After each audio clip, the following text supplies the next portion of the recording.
partager quelque chose. C'est pas facile parce que j'ai des coupures d'internet. Comment je fais? Comme ça. Voilà. Je partage the view. On va parler des ressentis.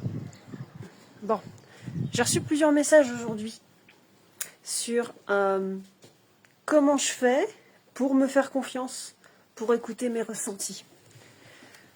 Les gens qui sont sensibles, tous ceux qui vont regarder cette vidéo-là, en général, c'est des survivants, c'est des gens qui ont survécu à des choses. Ils ont survécu à des AVC, ils ont survécu à des maladies, ils ont survécu à une famille toxique, ils ont survécu à des relations violentes, ils ont survécu à des traumatismes, ils ont survécu à des burn-out, ils ont survécu.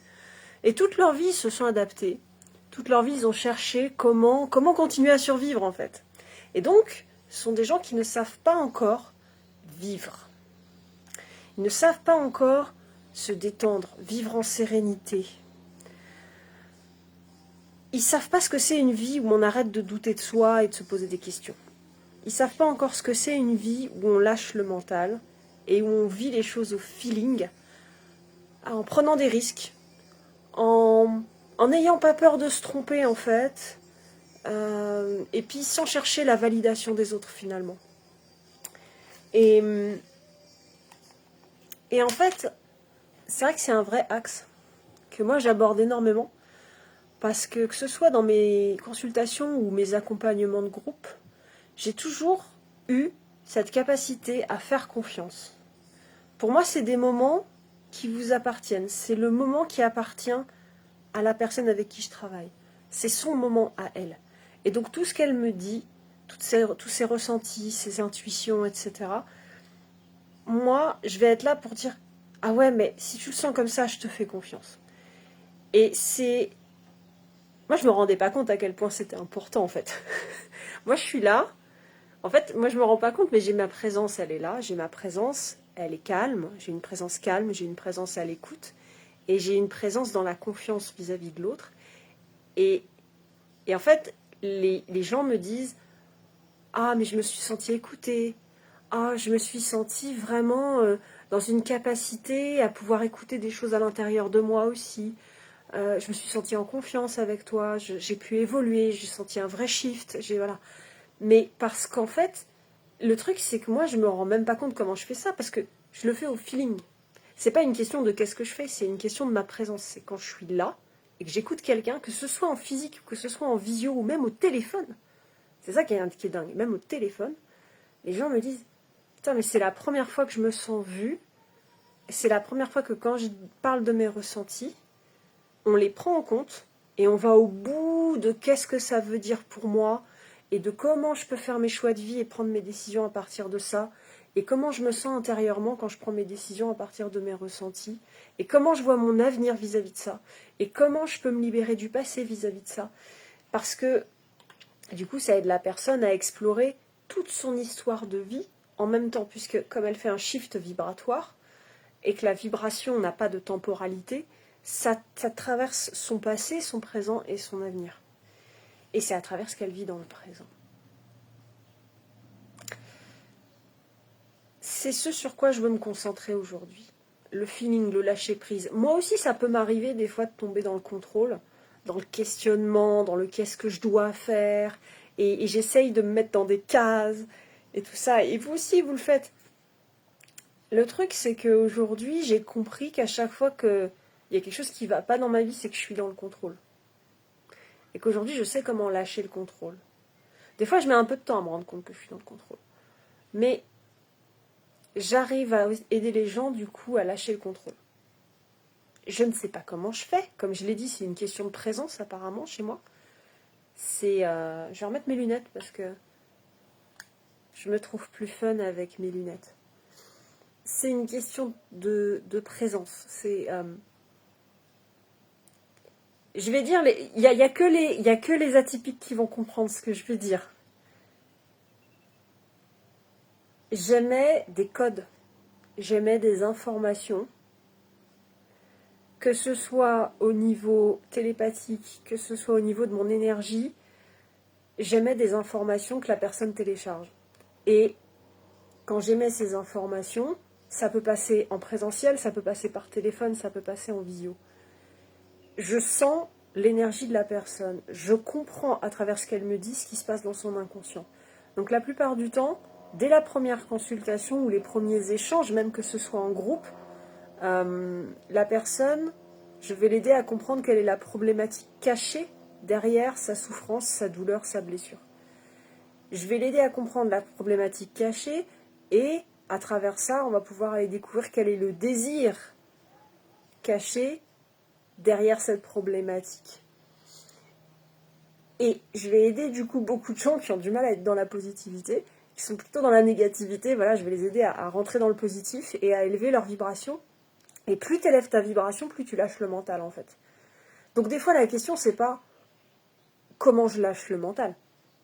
C'est plutôt comment j'élève ma vibration pour sortir de l'illusion de la séparation du mental et du corps. Parce que ça n'est qu'une illusion. On vous l'a dit, je ne sais pas combien de fois, que la séparation est une illusion. Mais là, la question c'est, en fait, je vois l'esprit, je vois le corps, je crois que ce sont deux choses séparées. Et du coup, je me coupe en deux, je me sépare, je me divise en deux, alors que je suis une seule et même entité. Et donc, pour me couper en deux, il faut bien qu'il y ait des conflits, parce que sinon tu ne te coupes pas. Donc en fait, si tu as la croyance que le corps et l'esprit sont deux entités différentes, et deux entités qui ne se mélangent pas, qui ne s'accordent pas, pour te donner raison, il faut qu'il y ait des conflits entre les deux.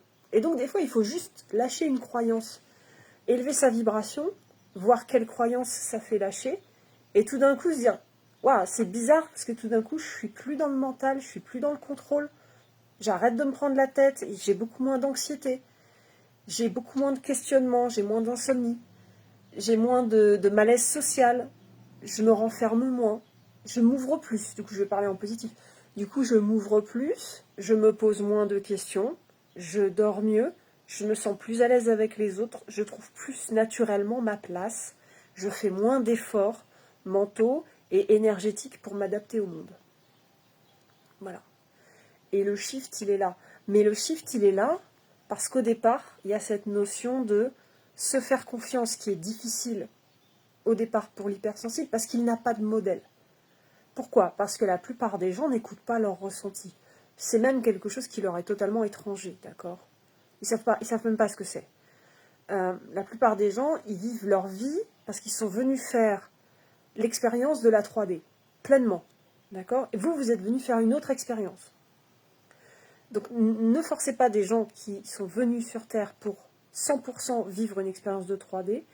N'essayez pas de les faire monter en vibration, en compréhension d'eux-mêmes et en profondeur pour qu'ils montent en 4D par exemple. Ça ne sert à rien. Concentrez-vous sur vous.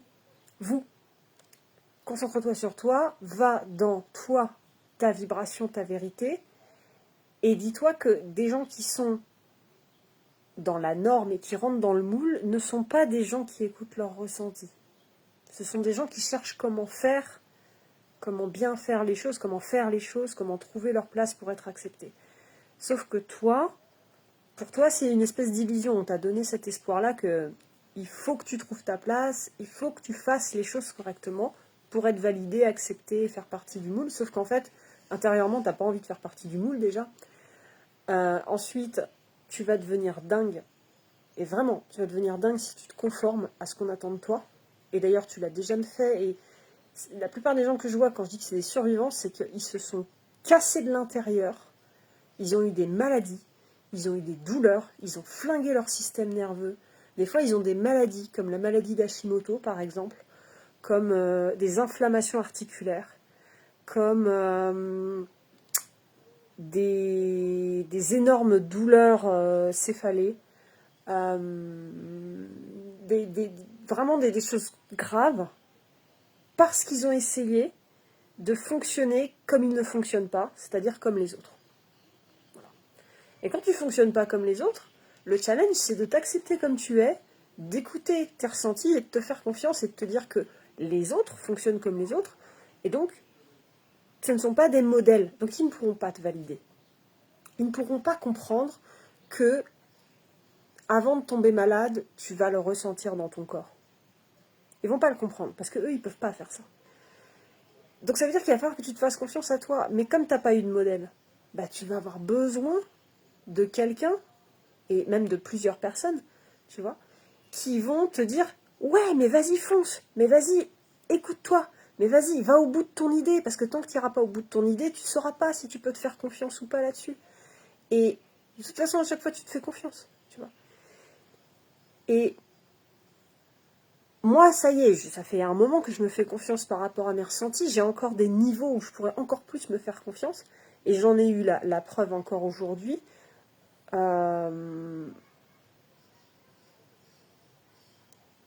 y a une personne qui m'est proche, à qui j'ai envoyé une image. On m'avait parlé beaucoup de ses problèmes et tout. Et je lui ai envoyé une image. Je lui ai dit, je sais pas pourquoi je t'envoie ça, mais il faut que je te l'envoie. Qui parlait des symptômes de la maladie d'Hashimoto. Et elle m'a dit, elle est revenue vers moi aujourd'hui. Elle m'a dit, je suis allée faire un bilan sanguin. Elle m'a envoyé les bilans. Elle m'a dit, j'ai ça, ça, ça, ça, ça. Et en fait, c'est la maladie d'Hashimoto. Elle me dit, comment t'as fait pour m'envoyer ça la veille? J'avais même pas fait les bilans. Je n'avais jamais entendu parler de cette maladie. Je savais même pas ce que c'était. Et tu m'as envoyé ça. Et comment t'as fait? Et elle m'a dit, t'as des ressentis de dingue. C'est un truc de dingue. Et j'ai dit, mais je sais pas. Parce qu'en fait, elle était là en mode, comment tu fais? Mais c'est pas faire, en fait, c'est ça. C'est pas faire, c'est être. Et on peut pas expliquer comment être. On peut pas expliquer comment être en présence. C'est une expérience personnelle qui ne peut être comprise que par les gens qui sont en présence d'ailleurs, ou qui commencent à l'être. Et comment est-ce que je suis? Eh bien, tout simplement, je ressens. Tu sais, on te dit je pense donc je suis. Voilà, on nous a beaucoup dit ça. Je pense donc je suis. Non, je pense donc je ne suis pas. Si je pense, je pense. En fait, c'est quoi cette espèce de conclusion bizarre? Je pense, donc je suis. Je pense donc je pense. Qu'est-ce que tu me racontes? Je pense donc rien du tout d'autre que je pense. Tu penses donc tu penses. Donc je pense donc je ne suis pas. Je pense donc je ne ressens pas. Je suis dans le mental, je contrôle avec le mental, j'analyse, je donne du rationnel avec mon mental, donc je ne suis pas dans le ressenti. Et bien sûr, tu auras besoin d'un minimum de mental dans ta vie parce qu'il va falloir analyser certaines choses et que tu aies certains principes de vie, bien entendu. Mais dans ta façon d'être, tu ne dois pas rationaliser. Que tu rationalises ce que tu fais, c'est une chose. Mais ce que tu rationalises, ce que tu ressens, c'en est totalement une autre. Et souvent, c'est un gros piège. Souvent, c'est un gros piège. Voilà. Donc, j'ai pris quelques petites notes, là. Je vais juste les relire. Voilà, c'est ça que je voulais partager. C'est là où moi, je vais le plus apporter de valeur aux gens, c'est sur comment je fais pour autoriser mon côté un petit peu original. Hein, voilà. Mon côté original, comment je fais pour lâcher ma vraie identité, en fait, pour l'exposer au monde, pour lâcher un peu les chevaux, voilà, parce que j'ai un espèce de potentiel retenu, j'ai un potentiel inexploité, inexploré, que ce soit mon intuition, mon originalité, mon côté artiste, mon côté touche-à-tout, j'ai envie de tout faire, Comment je fais pour canaliser tout ça, sans que ça soit une prison, sans renoncer à moi-même, sans me mettre la pression. Donc comment je fais pour lâcher le mental et me tourner à nouveau vers mon corps, vers mes ressentis, faire le deuil des relations toxiques du passé, et oui, ça c'est important, ou du présent, que ce soit du harcèlement, que ce soit des violences psychologiques, que ce soit des violences sexuelles, devenir capable d'être heureux seul. Déjà, être capable d'être seul, c'est une chose, et ensuite d'être heureux seul, ce qui ne veut pas dire que tu vas être seul toute ta vie, mais que juste, ça veut dire que les relations seront des options et pas des enfermements desquels tu as du mal à sortir quand tu te sens mal. De se dire aussi que d'être heureux, c'est normal. Être heureux, c'est normal. Ça n'est pas interdit, ça n'est pas être égoïste, ça n'est pas être mauvais. Rester calme face aux tempêtes. Voilà. Face aux tempêtes, face aux imprévus, face à la pression, face aux insécurités, apprendre à rester calme, à gérer ses insécurités et à ne pas céder aux sentiments d'urgence, ça c'est important. Et se donner à soi-même ce qu'on donne aux autres. Parce que les hypersensibles, la plupart du temps, en fait, ils font passer les autres avant eux. Ils s'oublient, ils s'abandonnent. Voilà. Et après, ils viennent me voir, ils sont complètement asphyxiés. Ils sont en dépression, ils savent plus ce qu'ils veulent, ils savent plus quoi penser, ils savent plus quoi faire, ils savent plus dire non. Ils savent plus dire oui non plus d'ailleurs. Ils sont un peu là dans je subis. Je subis ce qu'on me dit. On m'envoie à gauche, je vais à gauche. On m'envoie à droite, je vais à droite. Je sais pas. Voilà, ils ont leur boussole intérieure complètement déglinguée. Et donc il y a un moment où il faut effectivement se retrouver, comprendre bien ce qui se passe à l'intérieur, et finalement se dire qu'est-ce que je donne à l'extérieur.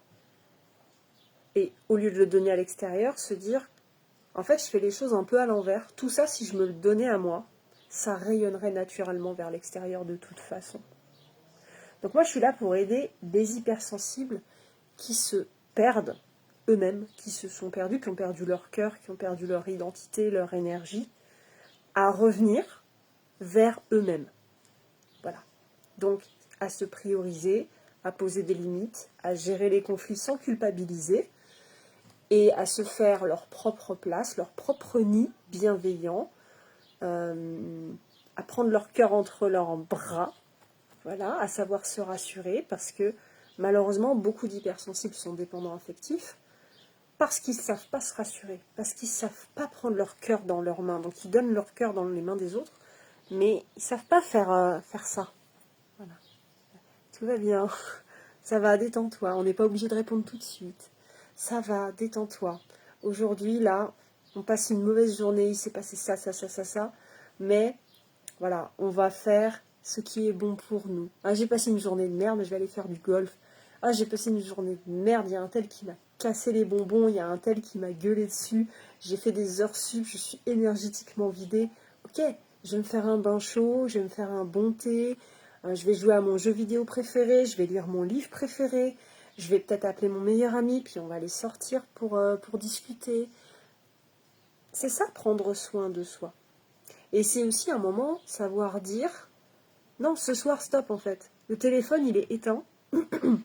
Ce soir, je prends pas d'appel. Ce soir, il y a un tel qui a besoin de moi, qui est dans la merde. Non, c'est pas le soir, parce que la priorité, c'est moi. D'accord? Donc ce soir, je suis pas là pour aider les autres, parce que j'en ai pris plein la gueule. Donc ce soir, c'est pour moi. Et c'est se dire, je suis ok avec ça. Je me sens bien, je me sens sereine avec ça, tu vois. C'est cool. Tout va bien. Voilà. Je m'occupe de mes besoins et chacun s'occupe de ses besoins. Et quand je suis disponible émotionnellement et que j'ai envie, je peux aider l'autre. Mais l'hypersensible, en fait, il ne se rend pas compte quand il est émotionnellement indisponible. Ah non, quand il est émotionnellement indisponible, il se rend disponible quand même. Alors, non. Non, non, non. Et moi, je suis là pour vous apprendre à faire ça. Je suis là pour vous apprendre à voir la vie avec des cœurs. Des jolis cœurs, comme ça, là. Tac. Hop. Voilà. Et apprendre à être égoïste d'une manière positive. C'est-à-dire que c'est pas parce que tu es égoïste que tu n'es pas altruiste en même temps. Ce n'est pas parce que tu es égoïste que tu es méchant. Il faut revoir ce terme égoïste. Il faut savoir l'être à certains moments de sa vie. Égoïste ne veut pas dire égocentré. Égoïste ne veut pas dire méchant. Penser à soi, c'est pas une mauvaise chose. Et ça veut pas dire qu'on ne pense plus aux autres. On peut penser à toi, à soi, tu peux penser à toi, tu vois, sans te dire « Ah là là, je culpabilise parce que j'ai pas décroché le téléphone, parce qu'un tel il allait pas bien. » Te faire passer en priorité, ça n'est pas vouloir du mal aux autres. Et il faut jamais que tu laisses les autres commencer à dire des choses comme ça et essayer d'imposer leur réalité. Si les gens ont une vision tordue du monde et manipulatrice du monde, c'est leur problème, c'est pas le tien. C'est leur problème, d'accord? Toi, il faut que tu aies ta vision du monde qui soit juste, qui soit alignée avec toi-même Et j'espère que dans ta vision du monde, prendre soin de soi, ça n'est pas être méchant, ça n'est pas culpabiliser, ça n'est pas faire quelque chose de mal. Je l'espère. Dire non, ça n'est pas faire quelque chose de mal non plus. Et si t'as pas cette vision-là du monde, ça veut dire que quelqu'un t'a imposé sa vision du monde, et une vision du monde destructrice pour toi malheureusement.